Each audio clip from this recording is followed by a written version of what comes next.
Hello, and welcome to another episode of The Healing Home.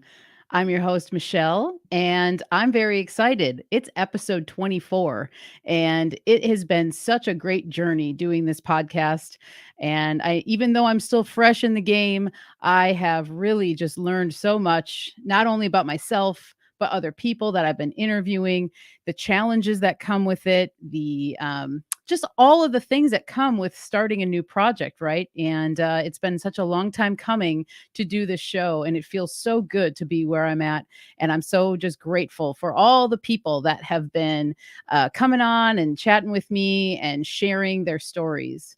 And so today we have a special guest, and I feel like I say that every single week, but I'm going to be joined by Beth Martens today. And I am just over the moon to be able to talk to her and get to know her a little bit better because, I've loosely been following Beth's work for a few years. And we really started connecting, though, actually through Facebook. And it was through gardening, actually, of all things, which is one of my passions. And just following her through Facebook, I was seeing that she was able to get some a gardening spot last year. And so we were kind of just seeing each other's gardening stuff. And then my friend Rachel Maiden, the local goddess, she actually invited me on a show last November with Beth. It was me, Rachel, and Beth, and we talked about the dark feminine on Rachel's channel on Odyssey, local goddess. You can check that interview or chat we had out there. And then from there, Beth and I have just stayed connected, and now here we are. And I'm just very excited to have her on today. It's quite an honor. And so, for those who don't know, Beth Martens, she's the founder of the House of Free Will and the King Heroes Journey podcast. Beth is an author, podcaster, business and purpose coach, and trainer who works in depth with 8 journey archetypes to help people realize their true potential, achieve their life goals, and ultimately help others by helping themselves. And this is something I'm so freaking excited to talk about with her. So without further ado, please welcome Beth to the stream.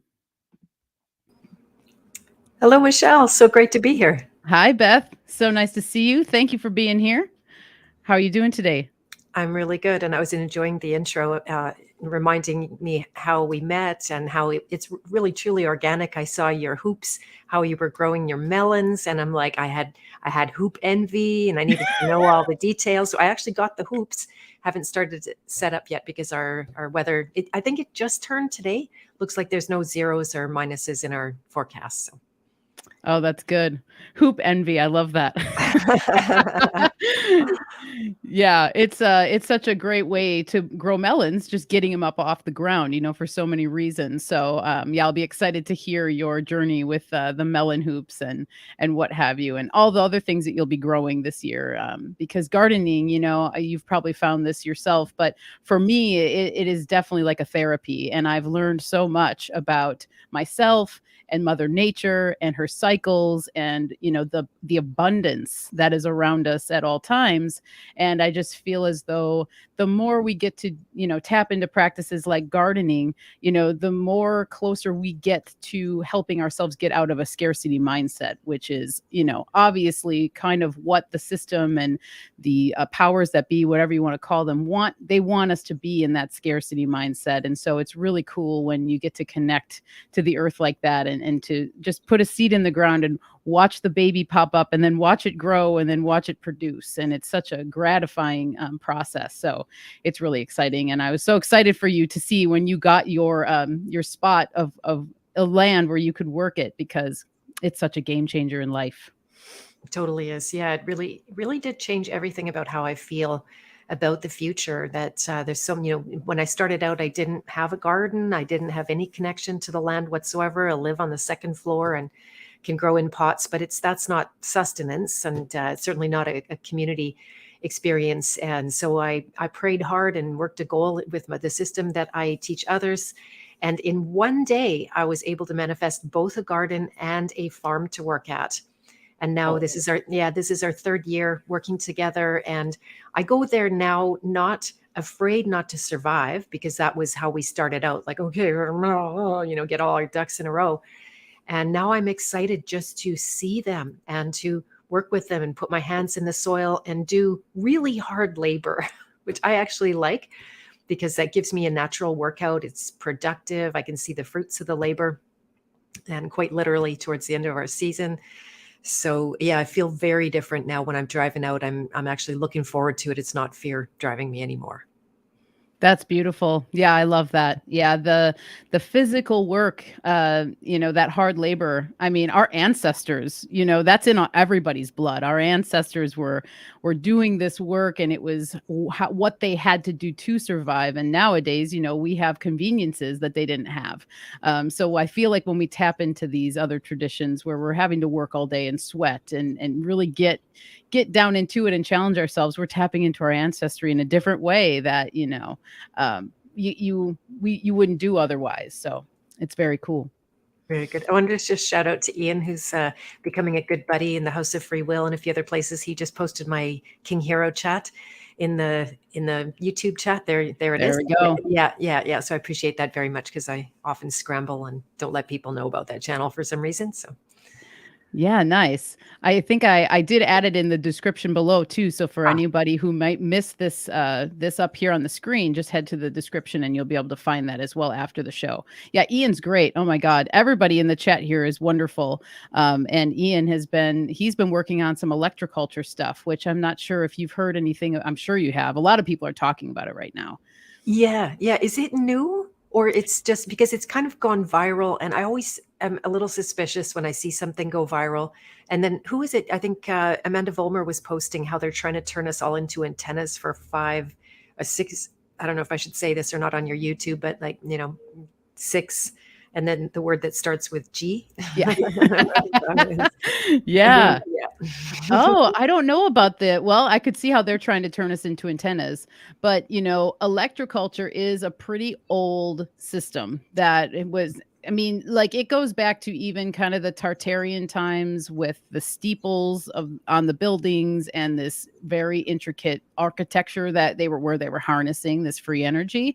And then actually in one of the gardening books I have, I can't remember. It's like old time gardening wisdom and tips or something. And it's written by Jerry Barker. And he goes through all of the tips that his grandmother shared with him and that he watched her do as he was a child. And then what she passed on to him when he was old enough to have his own garden. But she even taught him electroculture. So I think my suspicion is what happens. This is just a theory of mine that, I was talking to my boyfriend Mario about this, but I think what might be happening is electroculture really became popular again during like the Great Depression.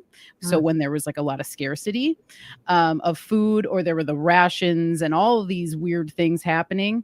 And then it kind of got suppressed. Like they literally were telling people that, electroculture is actually not going to work very well. Take out the copper tools you might have. Don't use it as a method. And then it kind of went by the wayside again. But one of my theories is that if it came around during the Great Depression and then it kind of went away again, and then now it's coming back in a time where people are a little bit more nervous. Are we going to run out of food? What's happening? There's all these kind of like fabricated shortages or whatever's going on with that. So I'm wondering if there is some kind of ebb and flow that we're catching the wave of it again because of the time we're in. That's just a thought of mine. I'm not sure. But I was also kind of, weirded out by it in the beginning when all these people started talking about it. But I had come across it in that book maybe about 6 years ago or something, and I never really applied it. I just kind of stored it in my memory there. So yeah, I don't know. It's interesting. I've been applying antennas to the garden, and so we're going to see That's what awesome. happens. Yeah. And did you do a control group? Oh, look, Chance is here. That's awesome. And hello to Jenny G, who shouted out. I won't have time to type fast enough here while I'm talking, but nice to see you and Brianna as well. It's I've been trying to work on my game of checking the chat and then like paying attention and stuff. It's one of those skills I'm finding, but yes. And you're not able to show pattern. You can only see it, right? Yeah. You can't like put someone up there. I can only do that. Oh, I don't. That's right. I can't, but I can see the. You can chat. See. Okay, I'm glad you can see the chat here easier. Actually, that's good. Yeah. Okay, good. I'm so used to being the host. When I came on, I was going to and my name is Beth Martens. I'm here for the King Heroes Journey podcast. Suppress. Well, yeah, with that, now that we've kind of gotten our little gardening stuff out of the way, I want to give you a chance, for people who might not be familiar with you, please introduce yourself and your story, what you do, and tell people where they can find you as well. Okay, well, as you said correctly, by the way, so many people get it wrong. I can't tell why, but it is the King Heroes Journey, and that's heroes with an apostrophe.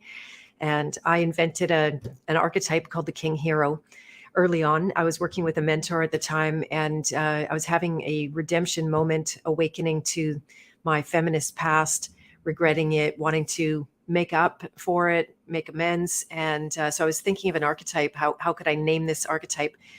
And I remember taking to my mentor this, I had a middle of the night epiphany that it was going to be King Hero. And he's like, nah, I don't like it.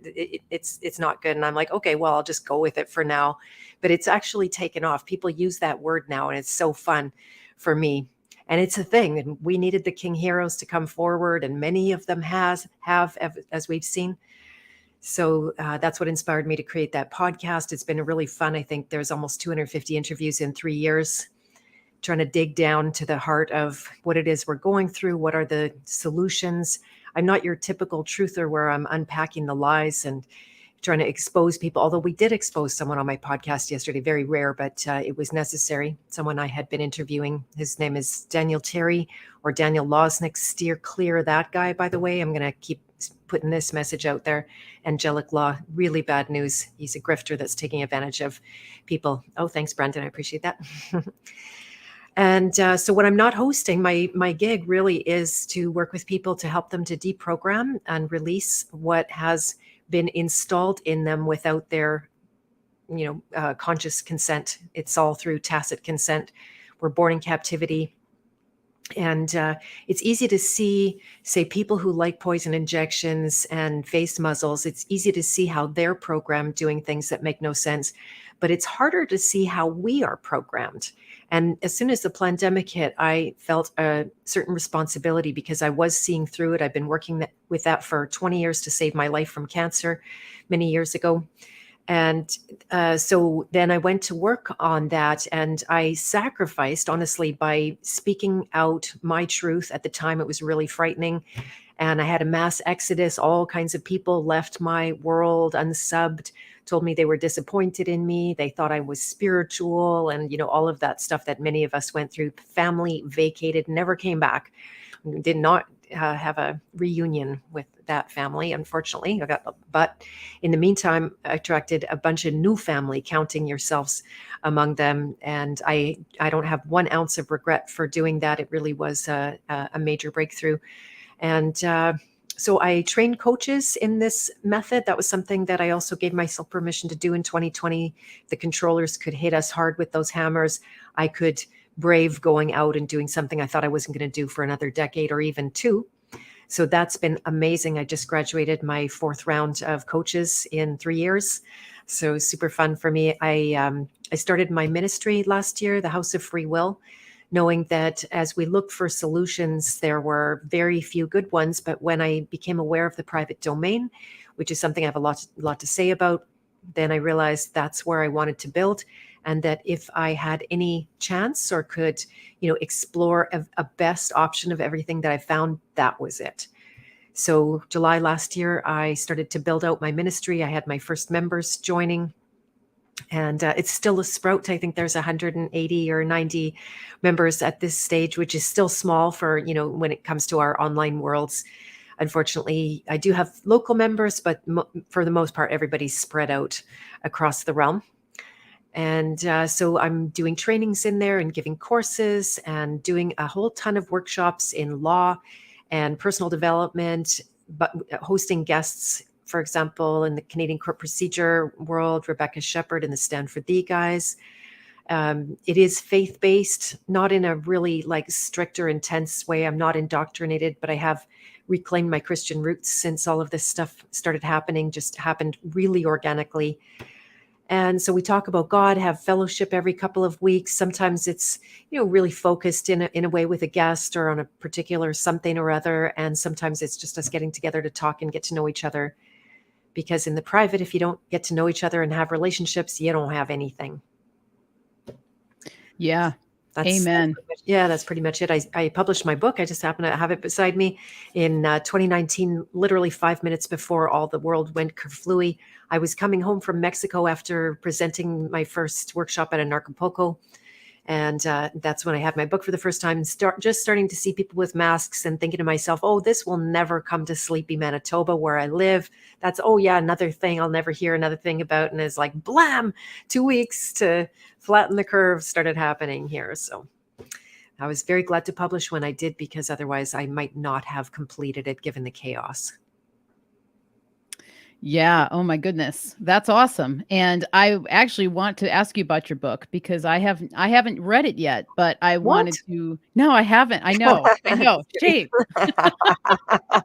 No, but it's on my list, and I wanted you to talk a little bit more about it because writing a book is a goal of mine at some point in my life, and I know that it's I've heard so many people talk about it that it can be one of the most challenging things that you ever do, that there's all sorts of things that pop up just like anything, there's like any big challenge that you take on, any project. There's work that it is involved. And so if you wouldn't mind just talking a little bit about your book, for people that don't know you have a book, and then just a little bit about the journey of writing it. Yeah, totally. I'm glad you asked. It's one of my favorite subjects. The topic of the book is the hero's journey. So what I did in 2015 when my father passed away is instead of crawling under a rock and dying after not dying, but I did a lot of healing work, and it wiped my slate pretty clean. I felt a lot different. I felt totally transformed, but I had no idea how to go back into the world. And so I would hold nightly vigils with myself and just praying and asking, unfortunately, probably the wrong spirits, because at that time I really, was calling out and not knowing what I was doing by calling, which is a whole topic of its own. And then I was visited by what I thought to be archetypes, or an archetype. This will be way out there, but it was the mermaid. I had no mermaid fascination. I literally didn't think about them. I wasn't a little girl who wanted to be a mermaid. There was nothing mermaid about me, but there it was, and it was unmistakable. I had visions, I had hallucinations. Couldn't even really identify it for a time, but then started to hear things.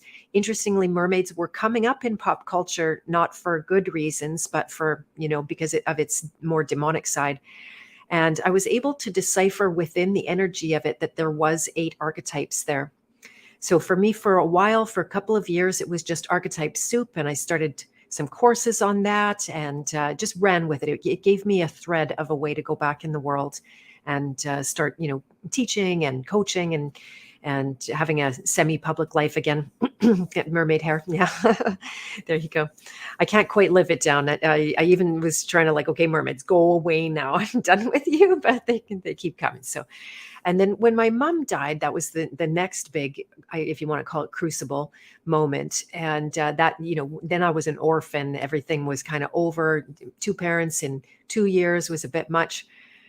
My parents were actually very young compared to their parents, who lived much longer. And so then that was when I started to look more into the hero's journey. I'd already studied about it, but this was the time where I found it as an archetype inside myself, not just intellectually being able to think about the trajectory and all the different stages and steps of it, but I literally felt and saw my own hero's journey here as a blueprint.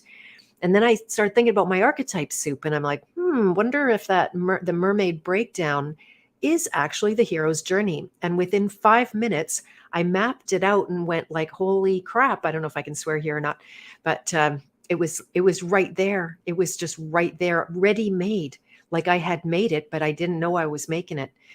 And then I promptly placed myself on that hero's journey, and I turned out to be in the hedonist archetype, which is in the second half of the journey as I see it. I take full license for this, by the way. I'm not asking Carl Jung's permission about how I've seen it. If I can't find it here, it's not real for me. So that's how I went with it.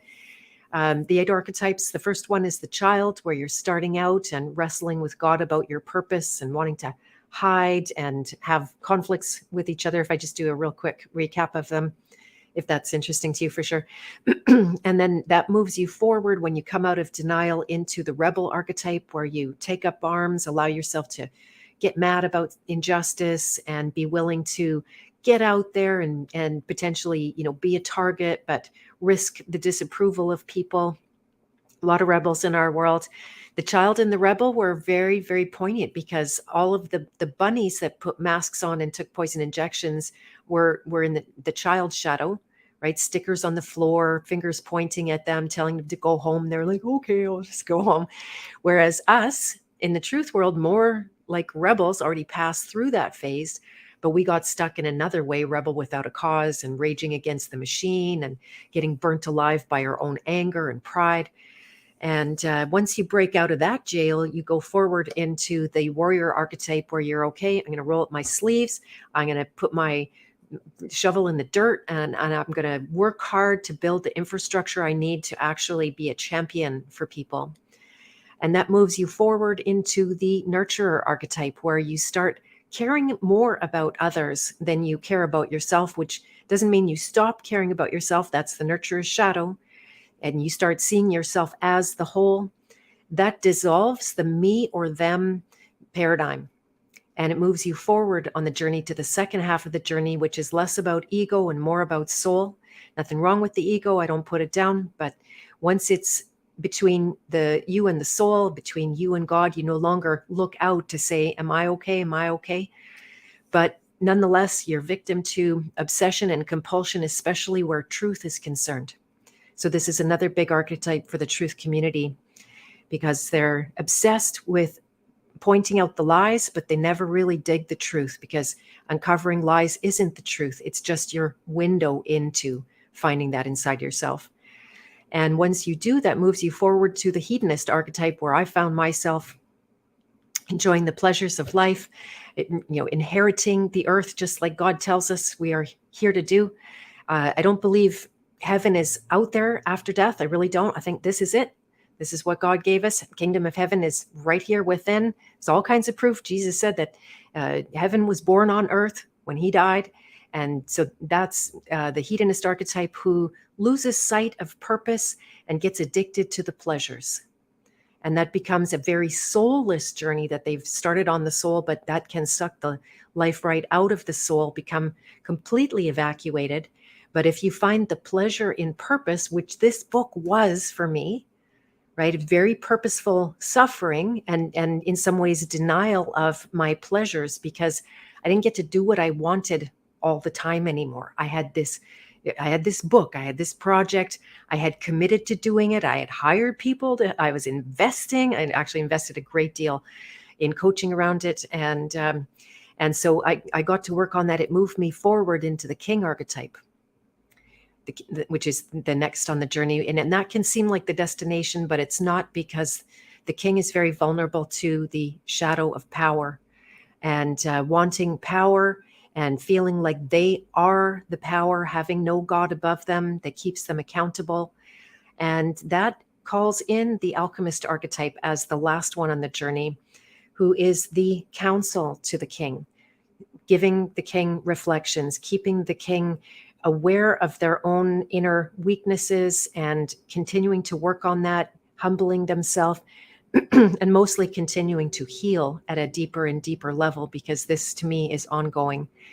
And you're at the end of the journey. Your life becomes an instrument of returning humanity back to nature, because that's the child.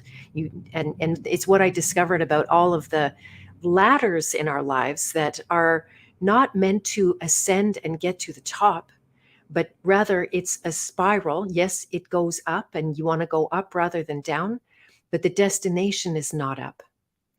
And so any spiral, whether it's an emotional scale, another spiral I work with a lot and teach about, or the spiral of the hero's journey, the point of it is to raise your energy enough so that you can turn around and right the wrongs. Whatever it is in your life, wrongs you do to yourself, wrongs to others, wrongs from the past. And that's what gives you the courage and bravery and enough energy to withstand the pain of that and to harvest the pain of that. So the writing of the book was a hero's journey. Just to answer your second question, sort of a really long answer. It was way harder than I thought, not to scare you, way harder. And even when I got to the end and the book was done and it was so-called edited, although I had to make a whole new pass at that a year later, every single day there would be something that would happen that would make it seem impossible to publish. And this went on for, I don't know, 60, 70 days in a row. And I was just like pulling my hair out going, oh my God, this might not ever happen. But we actually managed to get through that door. I went through 3 editors, had to fire 2 of them.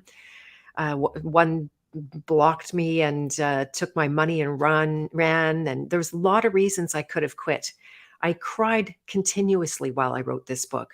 New layers of healing came up. I thought I was past all of that. But lo and behold, this precipice, because it's different when your intention is to share and really unconditionally. Once it's out there, it's out of your hands. You can't control it anymore. Then it brought up new layers that weren't healed. So I wept and cried through the whole thing. And I wept and cried when I was doing edits. And so it was actually a very big healing process for me to write it. And then, we re-edited 1 year after because I found about 600 typos in it. And thank you, polymathing. It was, an ordeal to say the least. But thanks to my last editor, I will shout out to and recommend her, by the way, Janine Bourrier, who is here locally. And she cleaned it all up and it's safe now. That is wonderful. I love that story. And thank you for going through all the archetypes because, as I was preparing for the interview and going through your website and learning more about your work and what you're doing, I took your quiz and I was glad you took the quiz and I was the king. That was the archetype that came up. And when I was reading through the description and it's great because then you have your little video that pops up to kind of just say hello and then explain the archetype. And I could see it. I could see it. It was kind of like when I started having when I first got my astrological chart read, and it was like, oh yes, okay, that is why I do that or whatever. And so I could see that. And it was one of my questions for you was, what's your archetype? And then how have you worked with it? And then how have you seen it? How have you seen yourself progress through these other archetypes? And so you answered that with how you began. So it was the hedonist. Is that what you said? That was like the first one that you identified with? Yeah, it was where I found myself. And so one of the reasons to do the quiz, which you can take in 10 minutes and get a result, is to grossly oversimplify the archetype world. Even 8 archetypes, grossly oversimplified. And that's on purpose. Because when I was sick with cancer 20 years ago and I had to lay down for 3 years and I didn't know if I was going to live or die. And I was told after a second diagnosis, I was not going to live through it. It got to know my inner world intimately. And the complexity was staggering, overwhelmingly so. And I had the luxury, you could call it, of having nothing else to do but heal. Coming out the other side, I recognized that people have full lives and you don't want to have things get so out of control that you're facing your death before you start doing the inner work. So I got to work thinking, how can I help to simplify this? And so where you are on the journey, say, if you do that quiz, if anyone here wants to do that quiz, just go to bethmartens.com and scroll down, or freewillministry.live is the same. Scroll down to the bottom. Once you sign up with your email, then you get the quiz right away as a link, and it takes literally 10 minutes to do it. So it shows you where you have a concentration of energy, meaning that you're going to find more of the gifts and more of the shadows. And so that if you go to work on that king archetype, you can get more results than going to work on other archetypes that might not be as important to you or, pushing forward. So I use and I'm pretty sure you're well familiar with astrology, how that is a really complex system that I've never learned very well, just little bits and pieces, it's all archetypes. And so like that, you are on, say, all of your planets or heavenly bodies, however you want to talk about that, they're all influencing you at the same time. But by focusing on one, you can take practical action. But if you focus on all of them, you might literally get lost in that and not know where to begin and get overwhelmed. That's the child archetype, by the way, shadow of the child. And so by simplifying, it just gives you a point of entry to begin the work. And then the work has momentum. So as soon as you get brave enough to release one shadow of one archetype, then it might bloom into awareness of others, because in reality, you are all archetypes on the journey at all times. It just doesn't lend itself to methodical working. Okay, yeah, that makes sense because that's kind of how I looked at it of like, okay, these all must be within us. And then depending on where we are in our journey, it's what's going to come out or what's going to be highlighted basically. Because, kind of as you said, and I am in full agreement with you that the healing work here that we have to do is continuous. I just feel like until the day you die and then whatever even happens after that, I feel like it's just a continuous wheel of healing. Because that's why I'm always skeptical of people who are just saying, I am enlightened, or you can become enlightened, achieve enlightenment through my teachings, or what have you. Because I don't know if that's actually even how it works or how it's supposed to work. Because I think we're beings that are continuously meant to be humbled on all different types of levels. And once you stop allowing that humbling to happen, all sorts of things start to go wrong, and all sorts of attitudes and blockages and walls are built when you're doing that sort of thing, and then you're unable to heal as deeply as you even should be able to, and then the people around you that you constantly surround yourself with are probably in that same boat because we're naturally attracted to people who are more on our level, and that's just how it happens. And so that's why I feel like your work I'm so intrigued by it because I find that these archetypes, it's almost like, because sometimes too, we might need to tap into that child archetype a little bit more. Maybe we're taking ourselves, too seriously or something like that. And it's like, oh, I think we need a little child come in and, go with the flow a little bit more. Allow yourself to just,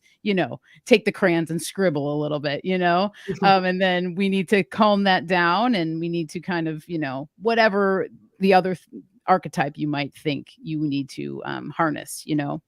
Mm-hmm, mm-hmm. And so, go ahead. I was just going to say, I really like that you've highlighted that humility, because any true spiritual path, as far as I'm concerned, it continues to humble you.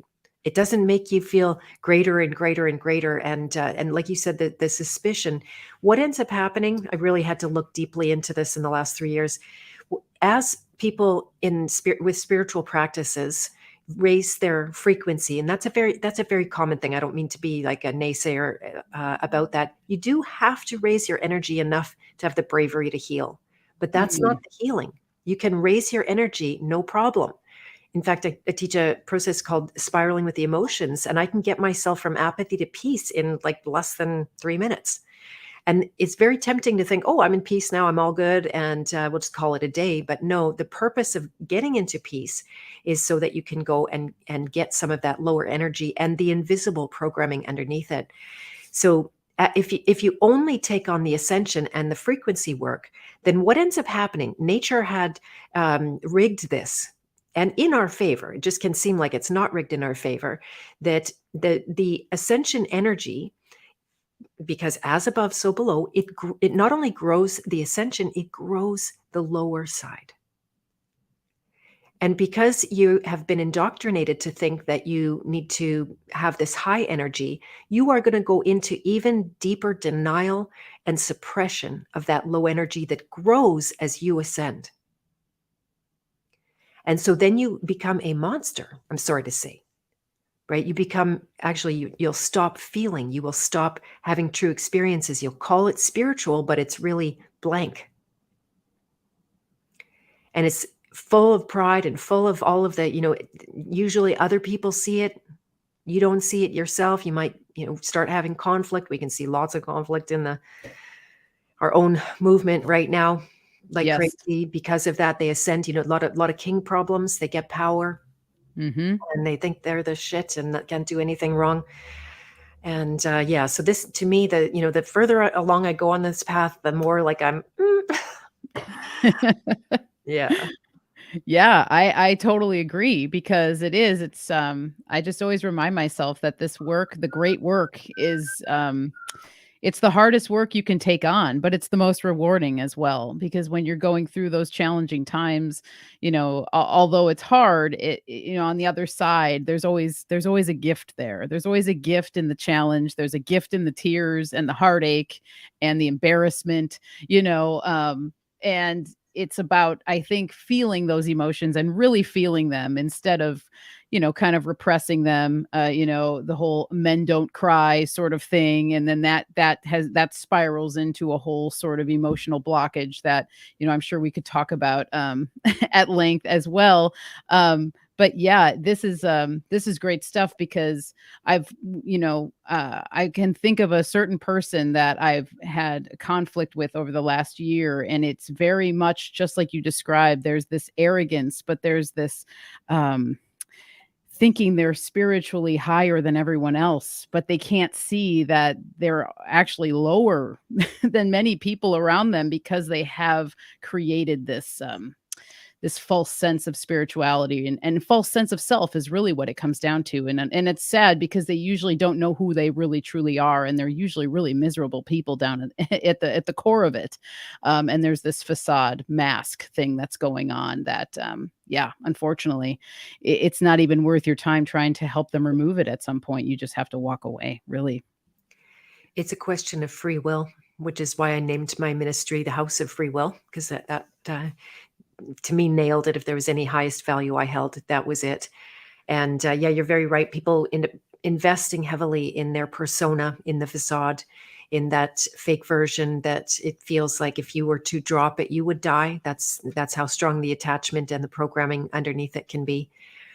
And yeah, I've studied feelings like crazy. This is a subject where I feel like I've gained some mastery, if I could call it that. And there's a lot of suffering in the human experience. The whole range of emotions on the scale, from apathy to grief and fear, lust, anger, pride, like we were just talking about, the persona, and then what we call the higher emotions, the more desirable emotions: courage, acceptance, and peace. This is a map that David Hawkins and Lester Levinson both discovered. I don't know if one stole it from the other. There's slight variations in there, but I found it to be very true inside myself. And interestingly, they are all forms of pain, even Mm. peace, even acceptance, even courage, that the ones that we like. So I'm asking God, I'm like, what's up with this? This is your creation. I'm finding it bona fide in here. And why would you create so much pain? And I got a very direct answer. And it was, Beth, these feelings are all doors. What I did is create right across the board, whether somebody's in the depths of the lowest of the low apathy or the heights of the high peace, and there's a huge range of peace, they're all doors to freedom. And it levels the playing field. It means that even the worst thief or liar or, criminal, whatever, still can go through that door. And what does it mean to go through the door? It's what you said, to feel what we're avoiding doing. We don't want to feel at all cost, especially because it's so weaponized against us. We all feel terrible for some unnatural reason, and maybe some natural reasons too. And then by allowing yourself to feel that you're in the door, but you're not through the door. So that's another trap that people get into, is that either they avoid the emotions or they get lost in them.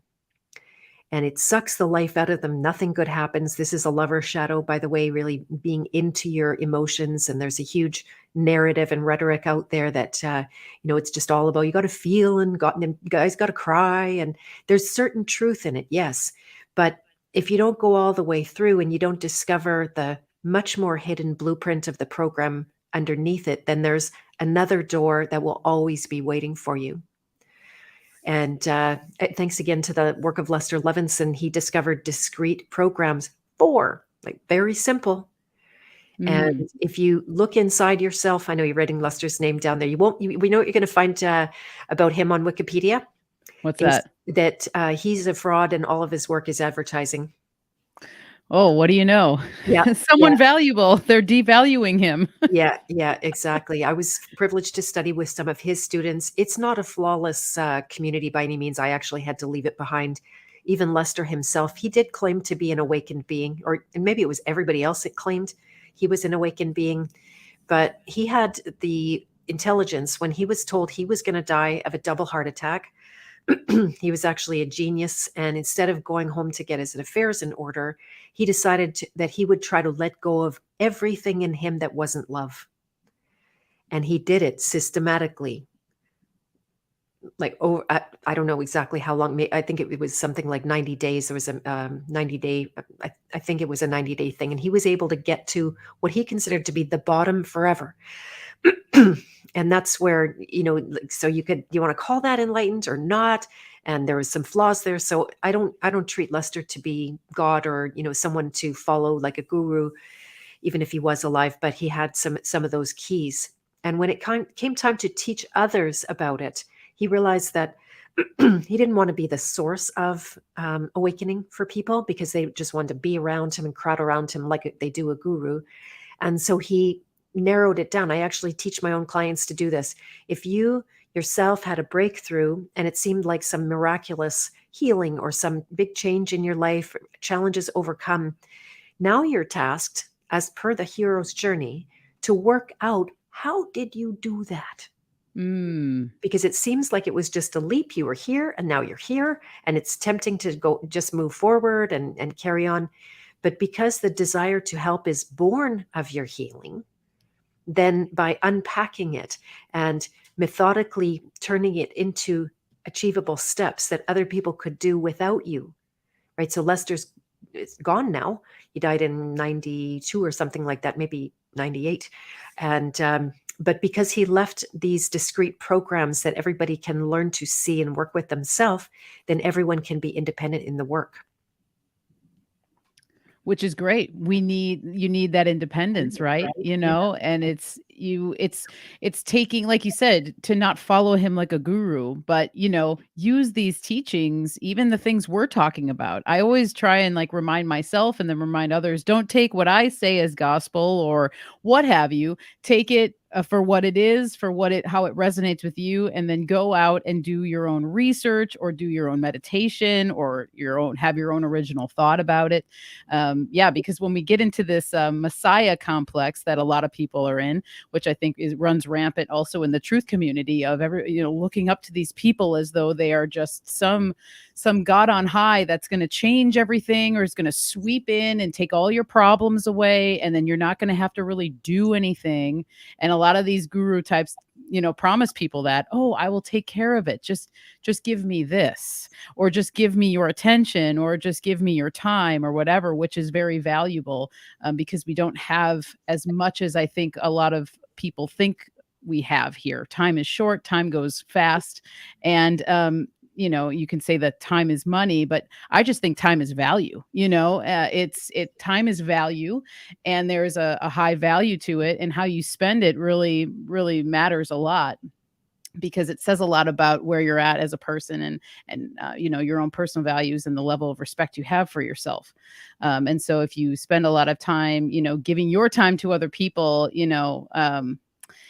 just doesn't go very well, because you have to have boundaries. You have to be able to say when is when, and that's another thing too that I've had to work very hard at. And I feel as though your teachings would be something that would be very helpful to help someone to establish healthier boundaries, because you're learning the boundaries of yourself, and then you're learning the boundaries of even these archetypes, and maybe like even seeing like that moment where the archetype kind of like switches to a next one. Is there anything like that you've noticed? Are there certain thresholds within the archetypes that are very apparent when you're working with them, or if you're working with a client?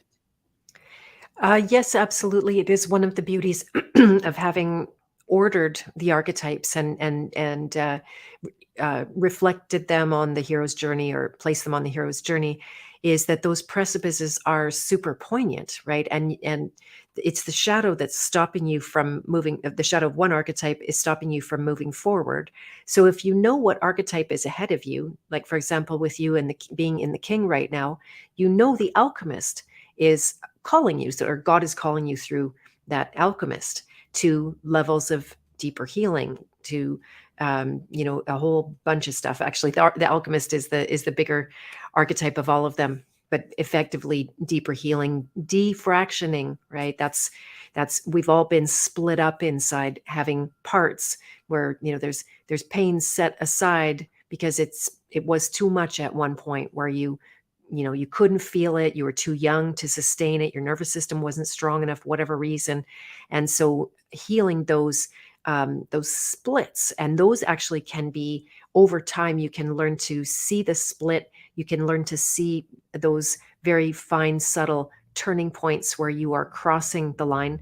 I talk about boundaries a lot, and there's a whole entire chapter devoted to the nurturer, and that is the big subject of the nurturer, that when you lack boundaries, then you struggle with all of the nurturer blues, that I call it, the overgiving, over delivering, where business or exchange is concerned, undercharging for your work, helping everybody is a big shadow of the nurturer, not seeing who specifically you are purposed to help. So you go off in every direction, and and you might actually even go out looking for people to help as a way to avoid helping yourself, having that strong split between you and the other, and sometimes completely abandoning yourself in the process.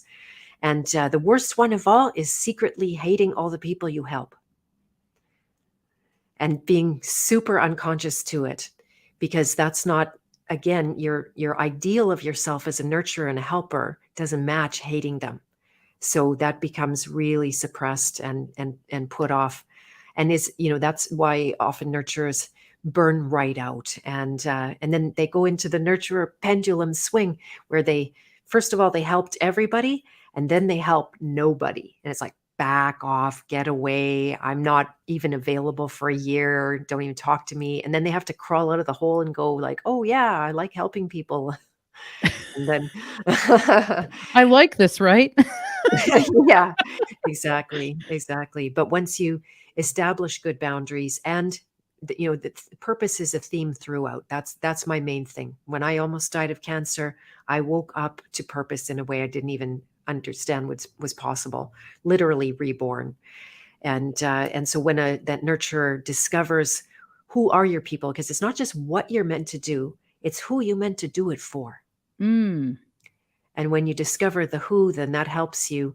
Every time someone comes your way, are you meant to invest time here or not? And it's not that you tell people to get away and shut up about your problems or anything like that. Maybe you'll help a little bit, but you might, hey, there's Benjamin. Nice. I was Yeah. wondering if I was going to see him today. That's awesome. Yeah. What's up, Ben? Another king hero over there. And so the boundaries become such a massive blessing, not just to you, but to your people. That's what nurturers don't realize, that having bad boundaries hurts those that you help. Yeah, wow, that's amazing, because the nurturer, and I can even admit being in this position of like, you begin to resent the people that you're helping, because then you sometimes feel like, well, no one's helping me because you're busy helping so many other people or making sure everybody else is taken care of. And then you end up stepping back and realizing you're not taken care of. And so it's just the classic thing that I always remind myself too, of just there's so many people out there that I've come in contact with, being an herbalist and having been in the plant communities and this and that. And, I've always felt a little bit outside of that circle personally, because I just never felt very connected to the very, I don't know, it's just very liberal, more new agey. Everyone is beautiful and perfect and everyone deserves everything and whatever. And I do, to a certain degree, think that people do deserve good things, but it's earned as well. Like I don't think that everybody just, you have to earn certain things in life, right? And one of the things that I noticed was just there sure are a lot of healers out there that need to be healed, posing as people that are healers, right? And I remember just stepping back and having that realization a handful of years ago after interacting with certain people where they would just tell me stories about their lives or how they deal with things, but they're a Reiki master. And I'm like, oh, well, not sure if I want your hands over my body, but I'm glad I know now. It's good to know.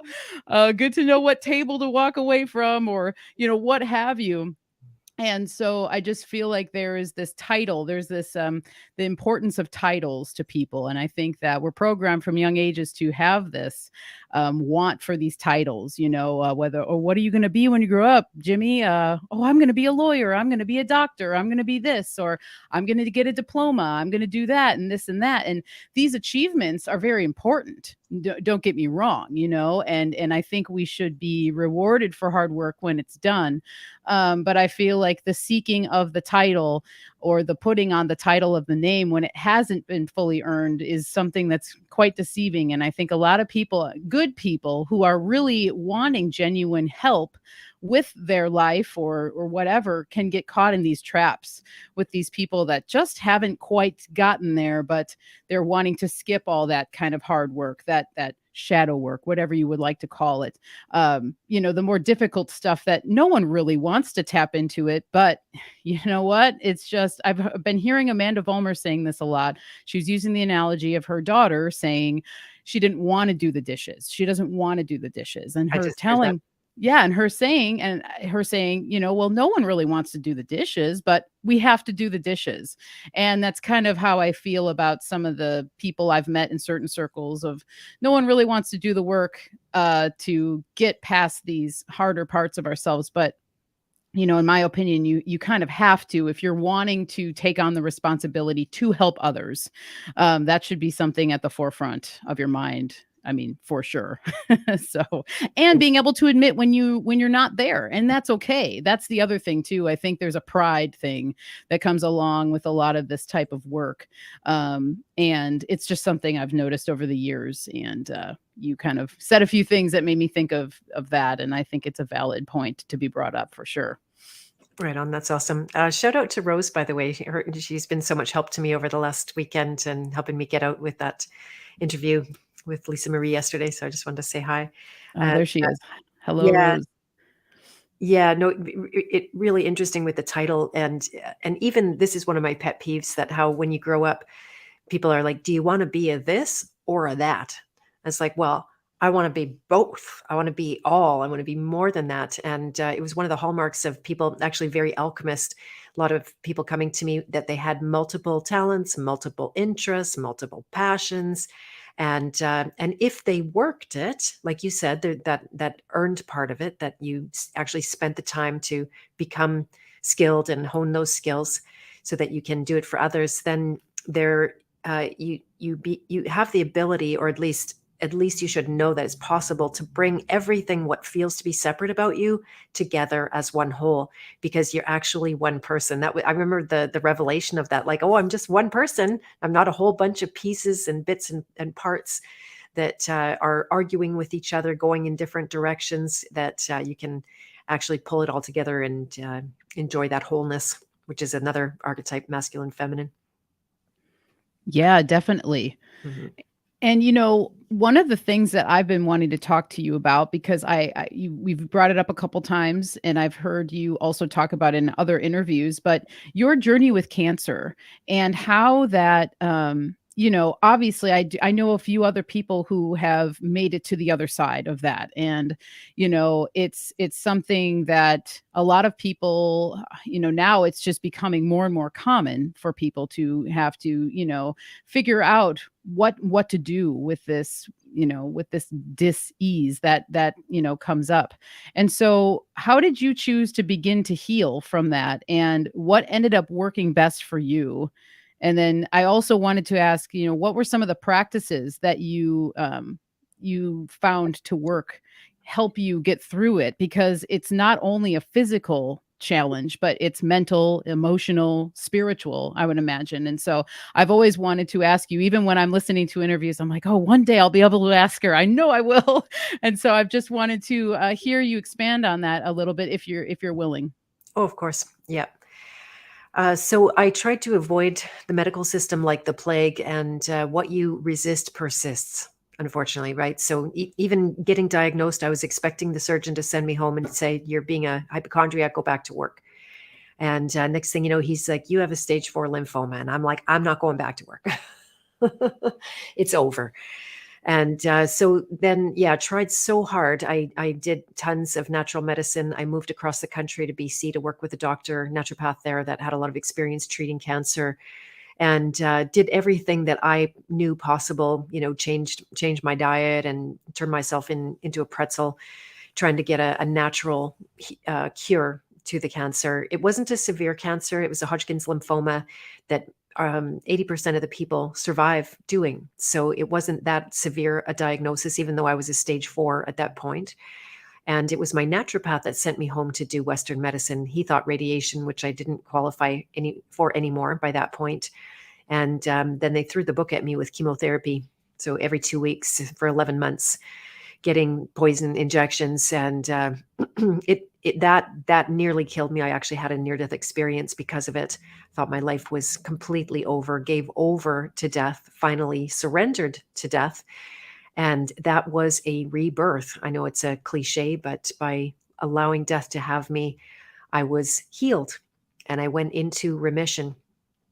18 months later, I was re-diagnosed because recovering from the chemo itself, I wasn't able to detox fast enough or whatever, or my soul was in it for another round. There was still depths to be healed. And as we mentioned, that goes on and on.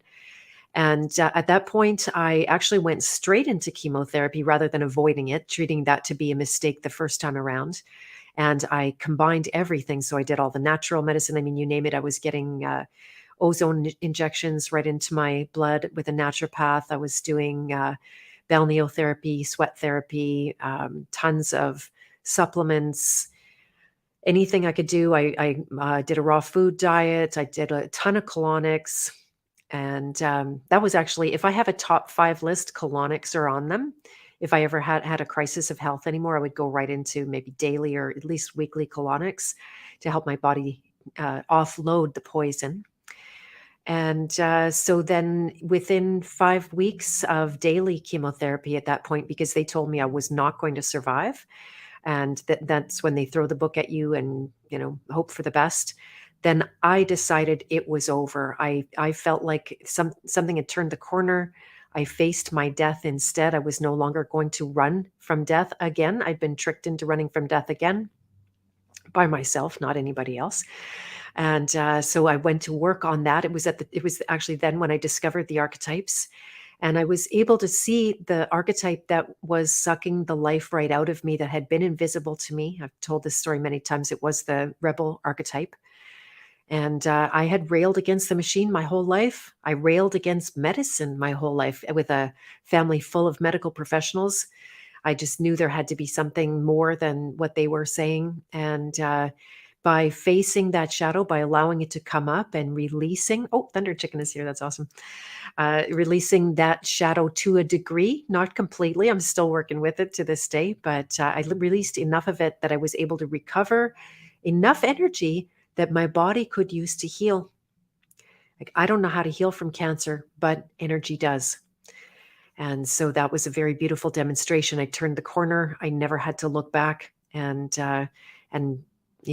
live to tell the story. I wrote about this in my book. It might even be the opening chapter, that I met my oncologist in the hospital, no longer as a patient, but as a musician. I was there playing to give some relief to people who were in the same chemo ward where I was receiving treatments months earlier. I still have really short hair because I lost my hair a bunch of times. And my oncologist walked by, and I'm like, "Hey, Dr. Rubinger, it's me." And he's like, "Yeah, whatever." And I'm like, "No, it's me. I didn't die. He told me I was going to die." He's like, "I have to go."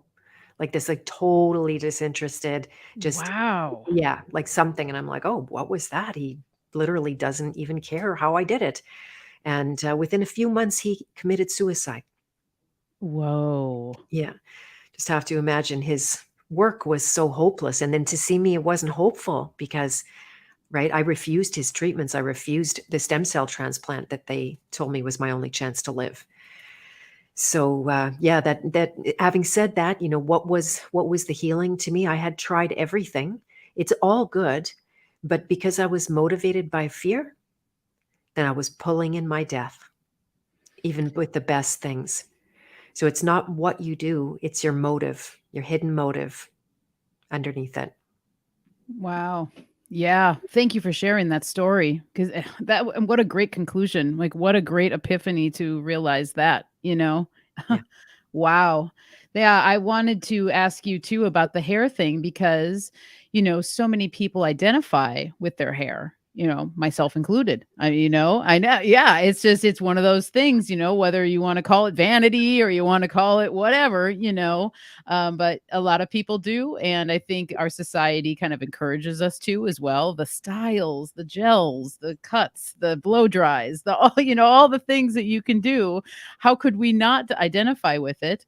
So, what was one of the things how did you accept that? What was that a very hard thing to accept, or was it so much so that you were so focused in on healing that it was like, well, if this is what I have to do, if I'm going to lose the hair, but I'm healing, was it an afterthought? Was it at the forefront?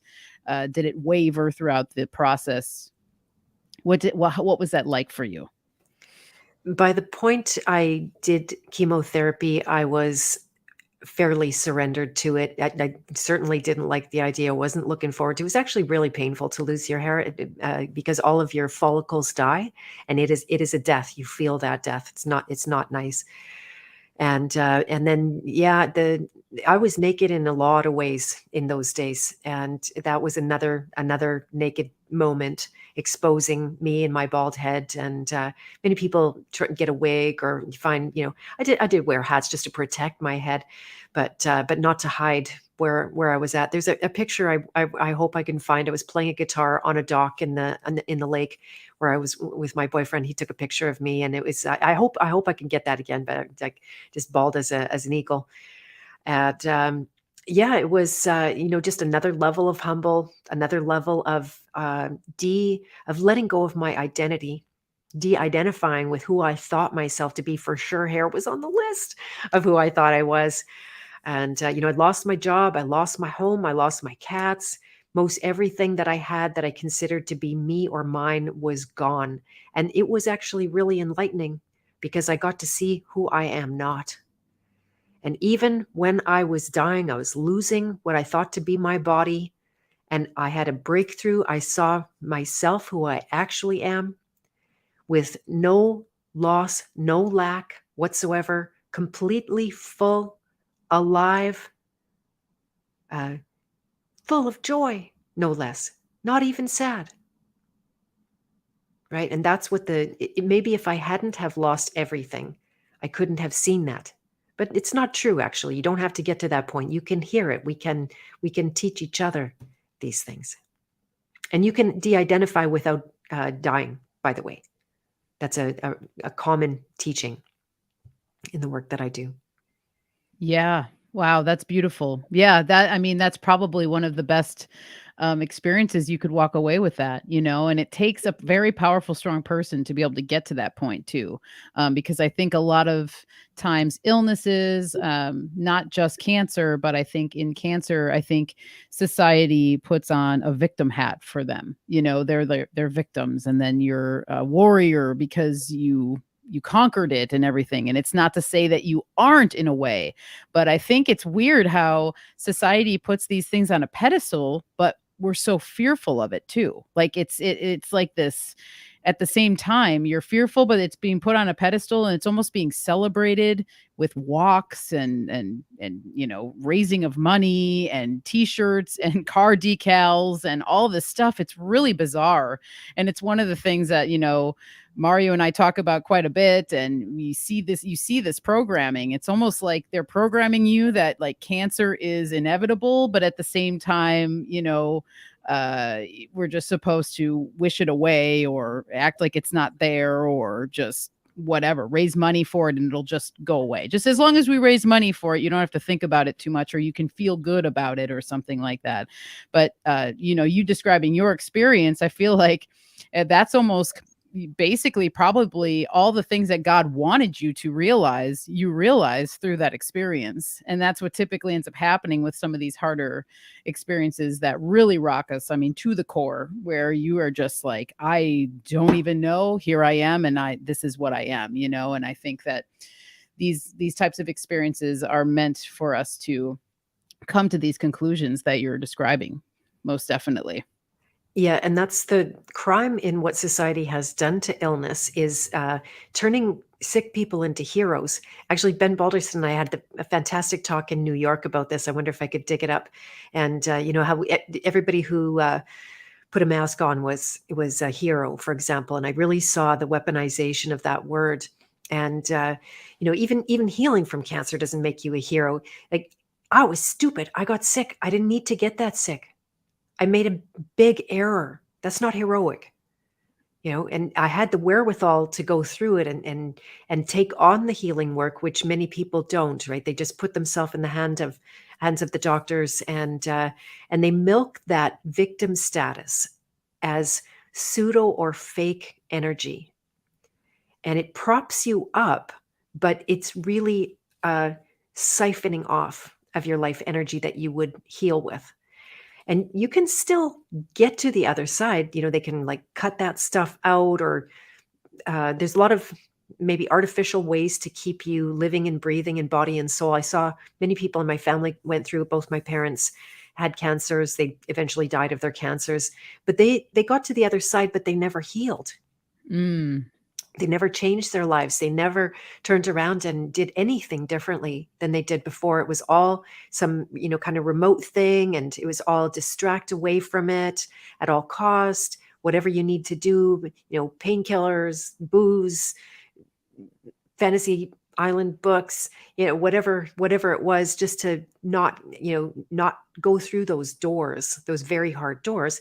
That it turns out, you don't have to stay in the door forever. Very short time, shockingly short time. It's you can poof, and you can go too fast too, because there is a certain slowness in it. But even the warrior and the conquering over the enemy within, that whole thing, where I even hesitate to use the C word because that can get you in trouble on YouTube. But I think we said it several times already. But how it's this enemy to overcome and to beat down and use this warrior energy on. It actually took the pandemic for me to see how that whole thing, the tumors were rigged in my favor. My body took poison, made it into a nice little package, put it away so that it didn't infect the whole entire system. And the moment I was biopsied, I will never in my life again be biopsied, because when they opened the tumor, it flooded my system. I was so sick. Like the day after, I was a totally different sick person than I was the day before. So now I see it as the body's intelligence. It's pleomorphism. It is more terrain than it is like cancer cells were looking for me, and then they came and got me, and all of that kind of thing. I hope you don't get a strike for this, because sometimes that is considered medical. But I won't say that. But it's okay. I've said other things like already. I haven't gotten one yet. Good. Knock on wood. So I did apply for a Rockfin the other day. So we'll see where I'll be able to maybe jump over so we can, freely say some of these words a little bit more openly. But, yeah, I appreciate your attentiveness to it, though. It does go a long way, because I know that stuff is real, and that's like, you don't want these strikes and all that. You're going through it yourself right now, and it's ridiculous. So, yeah, thank you. You're welcome. You're welcome. But yeah, it's actually, that what we consider to be, you know this, I bet everybody else knows it, but the symptoms really are the healing. And it's what captures your attention, because this is actually a really fun thing after studying the law. I'm not the expert, but I saw how, where healing is concerned, that how there's the thing in the Bible that says, settle with your brother on the way to court, or before you go to court, try to settle with your brother. But if you can't settle with your brother, then go and get beat up in court instead. That's actually what the Bible says, by the way. Don't go, that's my thing. Not going to court, just going to not be there. And but once your body has to handle something, it's like taking it to court.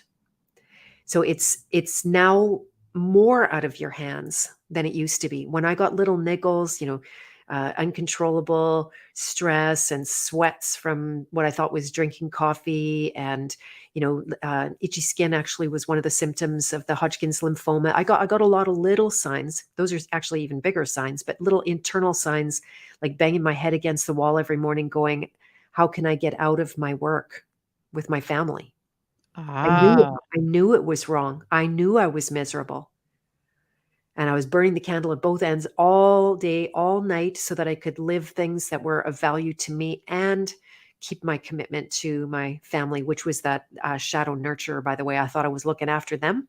Well, when I nearly dropped dead, I'm not looking after them at all. Right, because you can't, you literally have expelled all your energy, and now you have to turn inward, which is usually always the answer anyway. Going all the external for all the answers and doing all these things, when at the end of the day, it usually requires you to go internally first, to ask yourself some hard questions to get to the conclusions that you're actually seeking outside of yourself. You got it. Yeah, and I think these types of experiences that's what it's trying to teach us, I think, a lot of times. And as we're talking about this, the mainstream medical, whatever you want to call it, is requiring people to constantly go for that external help. It's going here, going to that specialist, doing this, doing that. Never once are any of those people probably going to say like, "Well, have you checked in with yourself? How are you feeling?" What's really going on? Have you evaluated your lifestyle and all these things? It's not even part of their training. They are not even taught to ask these questions. So, to a certain extent, you almost can't blame them because they literally don't know. It's like it's not even part of their schooling, and so anyway, it's all choice. It's what path are you going to choose? Really. Yeah. Amen to that.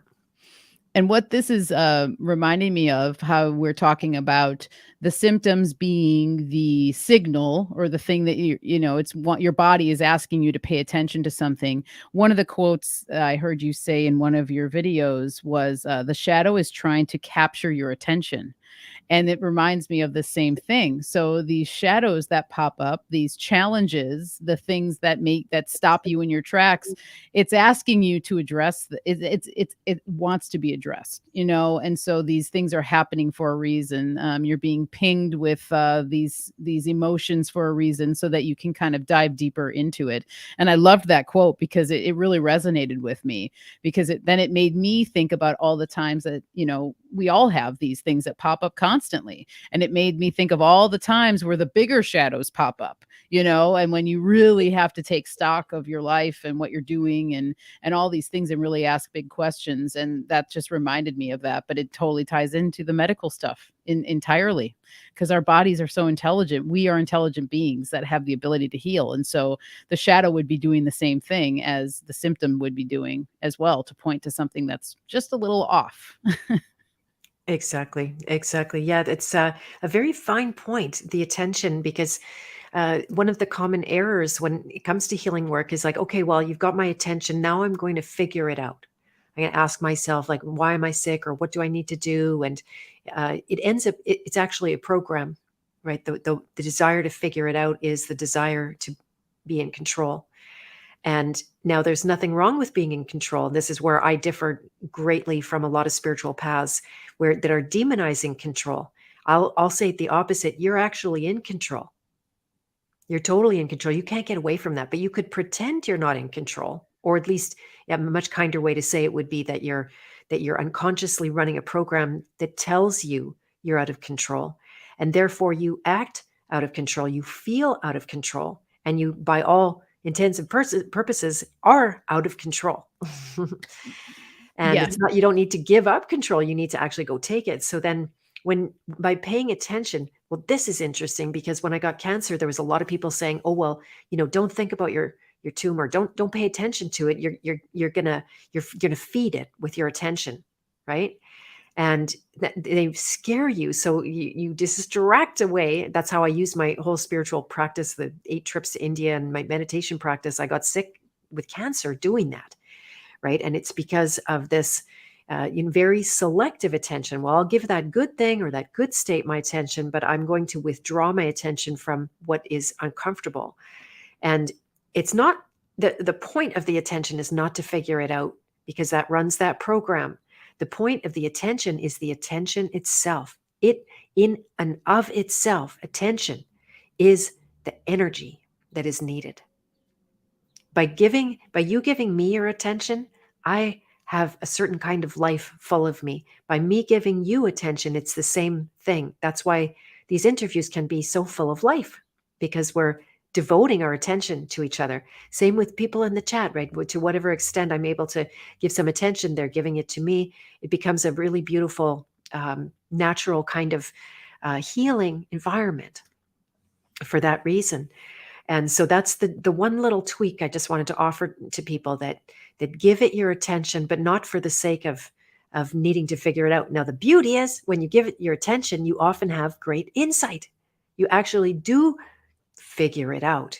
You either know what to do, or the very power of your attention reduces the disease right before your eyes. I've seen that many times. I don't, maybe the scale of a tumor or something like that could be different, but thanks to the work of Carolyn Miss, healing is not a long drawn out process, or it doesn't have to be. That's a belief system. Things can happen. People do have spontaneous healings, such as I had. And so then, your attention, it really matters where you put it, and not to be afraid of that. When something captures your attention that is not good, not that fear, it's part of the loops that we create inside of ourselves to fortify the stuckness and the paradigm of lack and the inability to heal and all of that kind of thing. So I'm going a little bit in circles here, but it's one of the things. Fine point, but a very good one.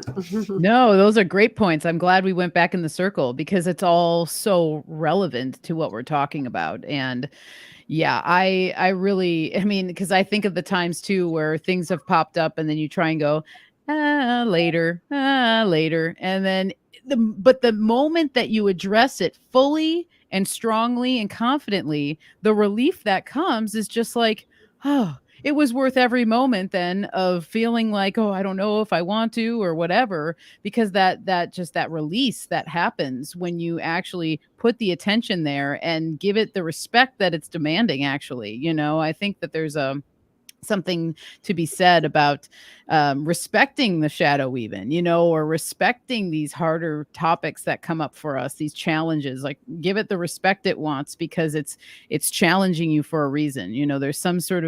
There's something here that's wanting you to be challenged so that you can actually level up and they get better at doing these things. And that's what I've learned, is that it becomes easier as you dive into these darker spaces more and more. The more you do it, just like anything, it's like a muscle. The more you're willing to dive in, the easier it gets when something pops up that is challenging, and I think that there's always going to be some challenge that comes up that is going to be very hard or whatever, harder than the last. But I think just the more and more that it's you're okay with it, the better you are, in the long run. Indeed. Exactly. Yeah. Luster students would teach a form of welcoming the unwelcomable, treating even the worst feeling, which is the fear of dying, which feels like you're dying, to welcome that like it's your best friend at the door. Oh, thank you for coming. I love you. I don't need your help. You're not helping me, but I love you anyway, and I'm letting you go. Yeah, no, definitely. If you love it, let it go. It's like a cliche statement, but it's so real. It's so real. Yeah, exactly. So, as we're coming closer to the hour and a half mark, I want to make sure that I ask you a couple questions about motivation and how do you stay motivated as like a content creator, as a teacher, as a guidance, a guider of people who are trying to find their purpose. What motivates you, and what are some of your daily practices that you have that you employ to keep yourself grounded and just keep yourself focused and strong in what you're doing? So To me, the number one ingredient for motivation is commitment. And so that's what I teach in terms of, say that if you're working with me to find your purpose, which is a cliche, but that's something I do and have a course about. The very first step is commitment. And most people think they're committed, but they're not. They're committed to more to other things, committed to making money, committed to looking good, committed to even the best things, like committed to feeding your children. Of course you need to do that. But if you don't commit to freedom, if you don't commit to purpose, then those are going to bring up the biggest challenges and cause you the greatest setbacks. So when you hit those setbacks, and they're real, right? And they keep happening. It's not, there's no get out of jail free card around here that I can tell.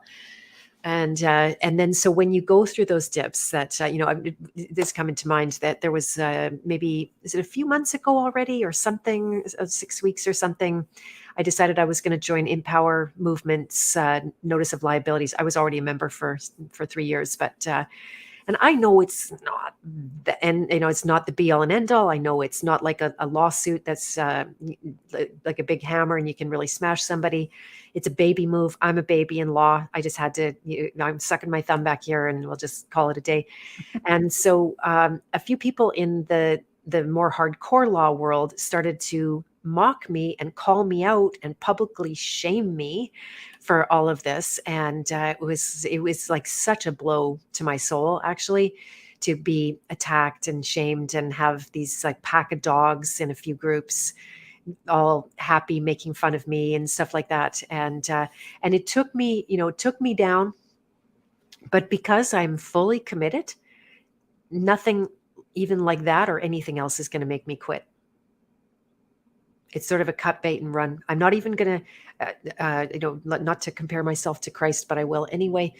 He didn't defend himself when the Pharisees took him in front of, councils, or when the Romans arrested him. He never defended his actions. And I also took that path in that moment, that I'm just going to carry on and do my work. And I did. And then everything got real. And then I spoke out loud about it on a live stream in the next 2 days with Cal Washington, actually. And they went really quiet. I didn't hear anything from them after that whatsoever. But, it hit me, and I had a certain level of depression for a little while, just being attacked. And I'm doing a lot of all of this for nothing, like really nothing. And then you get that kind of thanks from people. Shout out to Alphonse Fagiolo, by the way, because there was a bunch of his dogs that were being like that, and he wasn't like that. And he was able to keep his composure. He never attacked me, never took me down. He was actually defending me to those people, saying, "Oh, Beth would never do that." Like, this was hilarious. Like, no, I'm doing it. And it was really fun, but he was still trying to be kind and everything. And but we're two adults. He doesn't need to take me down for it. I don't need to prove to him that I'm doing something of value. And we just Right. go on, like, go on, you guys. And so it is commitment that keeps me going through those hard times. Same thing when my parents died. That was an absolute knock them down, pulled the rug right out from underneath me. But I just always keep going because I have that 100% commitment, not just a high commitment, full. That's it. I'm coming. And, once you turn that corner, that's the motivation really that you need. As for practices, I practice my healing work, whether you call it deprogramming or releasing. And I practice it when I feel bad. And I practice it, if I'm really smart, I practice it when I feel good. And when I don't have problems blowing up in my face or anything, gnarly inside of me, then I set goals outside of my comfort zone. And that brings all my shit up. Every time I try to do something that I don't think I can do, I meet inside myself all the programs that say I can't. And I meet the program that says I can. That's a program too, by the way. So again, the goal is not, rough lately all around. The goal is not I can, but it's more fun. I can is fun, right? And you can write a book and do a podcast and, interact and exchange, and it is more fun. But there's another level of freedom where it's, you call it freedom. I call it my relationship with God, where it's just between me and God. There ain't nothing else really going on and in that I am free. And so, yeah, goals help a lot to stay motivated, putting what you want. And it's not that you want to get what you want. It's not the law of attraction. It's using what you want as grist for the mill so that it can bring up in you what's unhealed and you can heal to the next level. I think when you heal everything that there is to be healed, then you go to work to that degree for other people.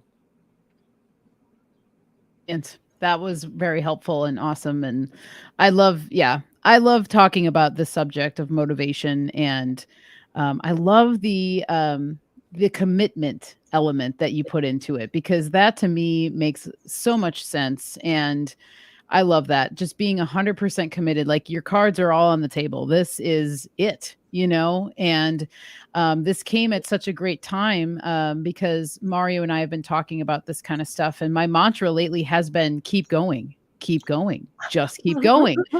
Ever since I started the podcast, because this whole project of mine has been a long time coming. It's really, I had, we don't have to get into it or whatever, but just know it's been a long time coming. And I kind of did the whole thing with the podcast. I kept getting these hits to do a podcast, finally do that podcast. I kept shelving it and shelving it and shelving it. And finally I just was like, I can't do it anymore, because source and spirit was just bombarding me almost daily with that. You have to do this. This is the next step. You have to do it. And here we are.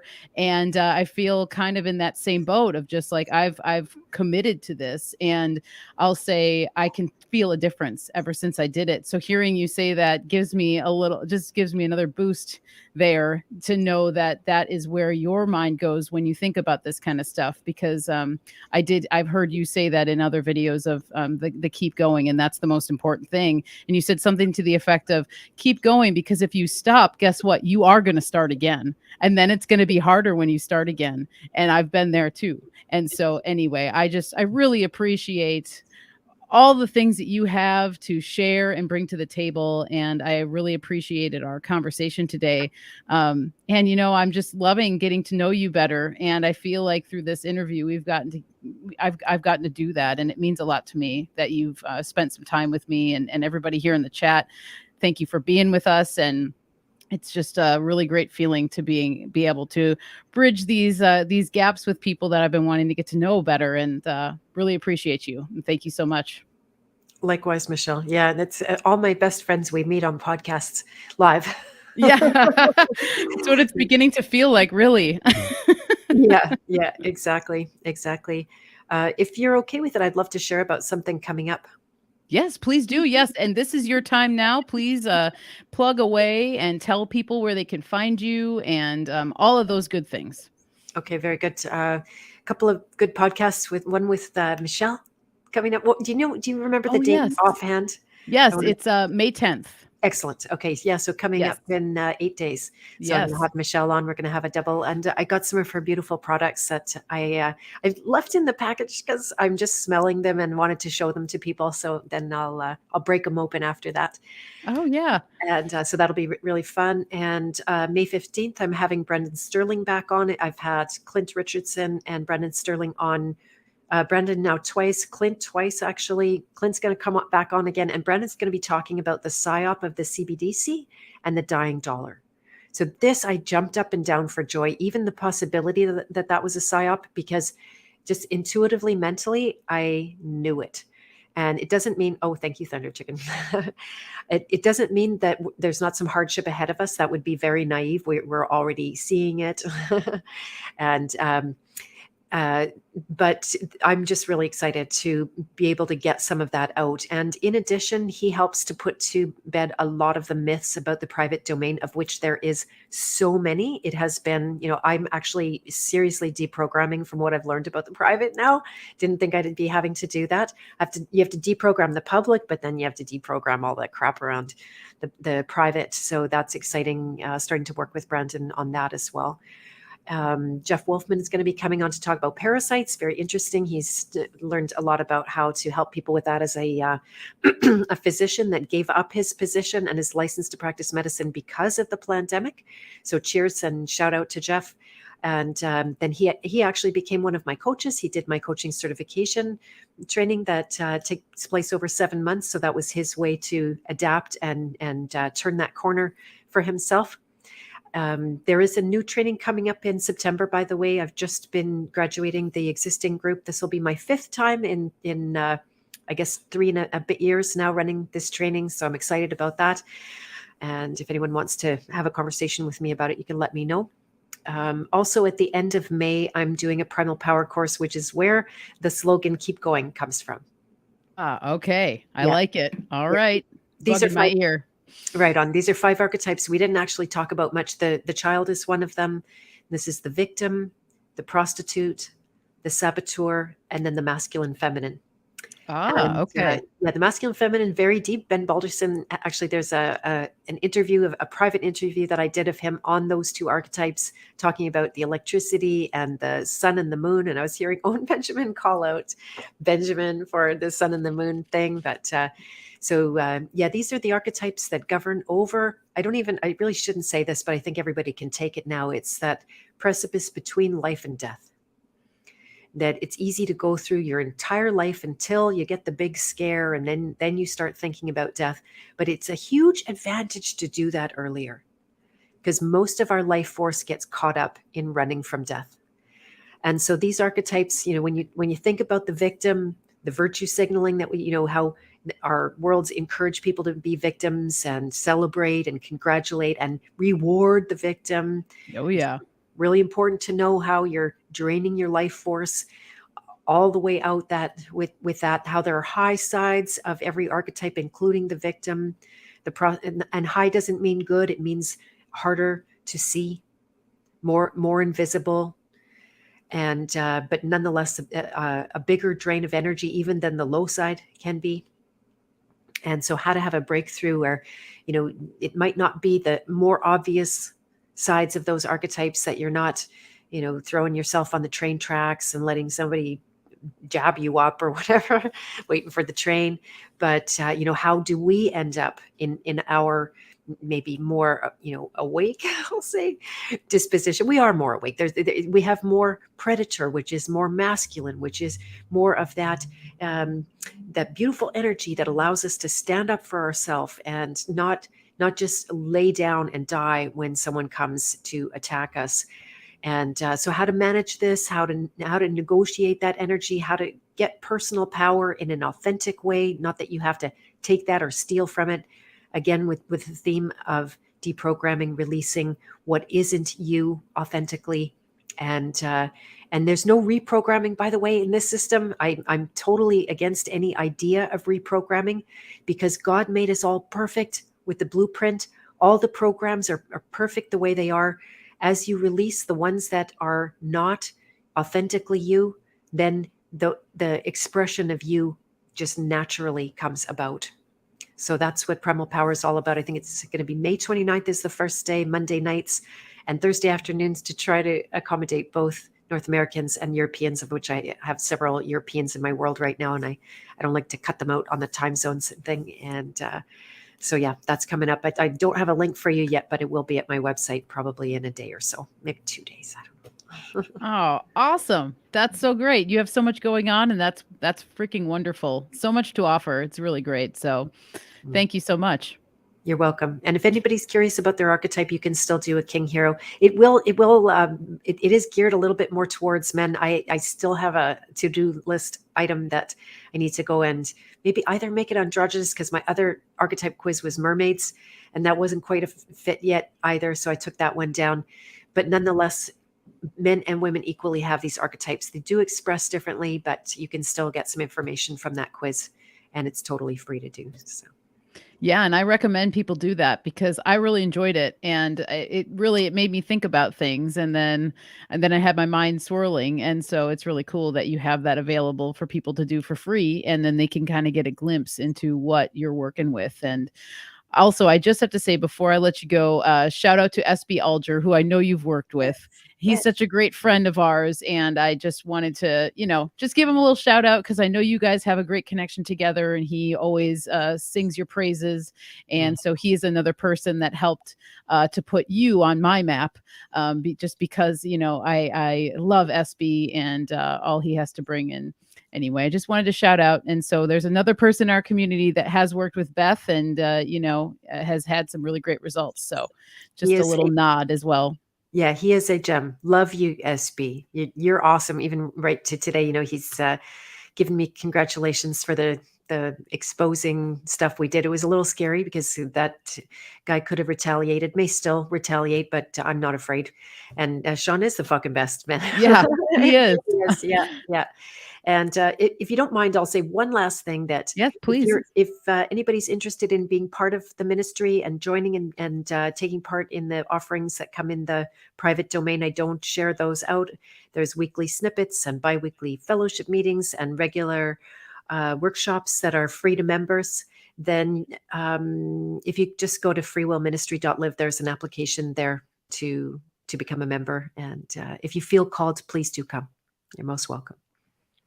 Awesome. Well, thank you so much, Beth. Really appreciate your time. And look forward to talking to you more. I look forward to May 10th for sure. Likewise. Yeah, looking forward to having you on. Thank you so much for hosting me, Michelle. It's been a total pleasure and to be with all my friends too. That's fun. Yeah, the pleasure's all mine. Thank you so much. And enjoy the rest of your evening. You too. All right. Bye-bye. Bye. All righty, everyone. Well, that was a banger, as I suspected it would be. And just want to say thank you again to everyone in the chat. Thanks again to Beth for hanging out and spending some time with me and us. It was a really great conversation. And so for people who want to stick around, I have a couple updates. I've got some slides that we can, I'll just pop up here on the screen.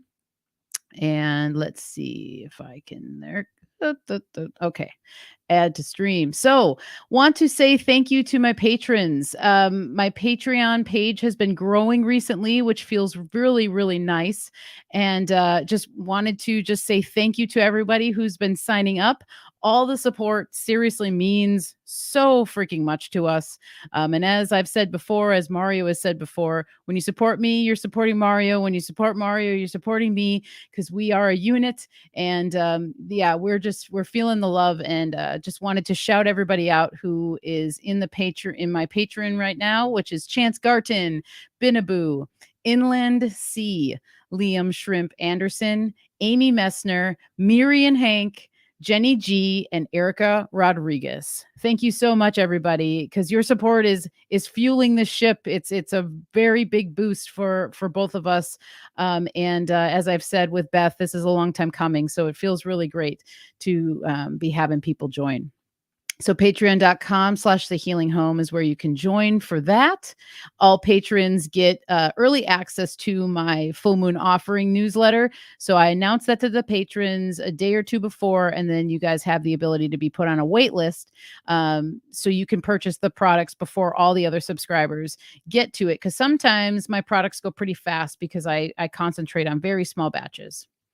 Next week's show, it's a TBA. I've got a couple things, a couple fires or irons in the fire, I should say, with next week. So I'll be here on the 9th regardless. And yeah, I will be announcing that coming up very soon, but same place, same time, 4 p.m. Pacific Standard Time here at the Healing Home.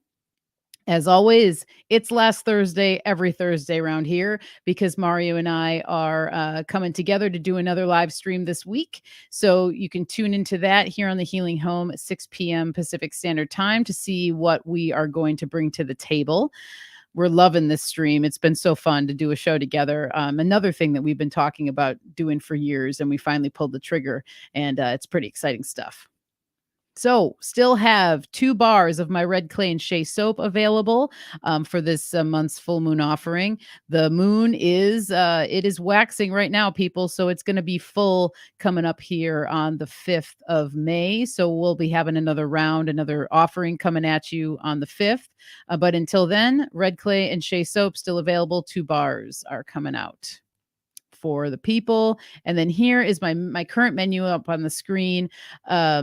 Hasn't changed much since the last show, but I still have some things available. If you're interested, you can take a gander at the list. And let me know if you're wanting to order anything. More medicine is going to be made very soon because things are really starting to pop off around here and come into bloom. So I just found some Solomon seal in the backyard, which I'm really excited to work with this year. I've been kind of calling in the Solomon seal, and I was really blown away to see actually how much we have growing in the backyard this year. It's actually a lot more than I've ever seen. So it's really cool. I know I'll be able to work with that more this year. So I'm excited to be having offerings of that. michelleshealinghome@gmail.com for any orders, inquiries, and questions. michelleshealinghome.com if you want to check out my website. I have an active blog up there. I also have a video about my consultations and all the offerings that I'm comfortable with offering to other people. So you can check out that video under the consultation tab. And if you want to sign up for my newsletter, you can do that there at the on my website as well, underneath the newsletter tab. And you can also find all of my newsletters archived there as well. You can also text me 503-568-1569 if you're more comfortable with doing that. And then also want to just say tomorrow, Mario and I are going to be on Vibrant for our Astro Herbalism series of the Taurus herbs. Super pumped for this one. So we'll be joined by Chance and Gabe as always, along with Kyle of Tippy Canoe Herbs. Mario will be there as well as myself, and we're going to dig into Taurus. And yeah, it's going to be a fun one. So come and join us there as well if you're interested. And with all that said, people, that is all I have for you today. So thank you again so much for hanging out with me and Beth and everyone else in the chat. And until next week or this Thursday, we will see you then. And don't forget that I'll be with Beth on May 10th. So once that gets solidified and everything else, I will have links for people to come and join us on that stream as well. So take care. Happy Tuesday, and we'll see you again soon.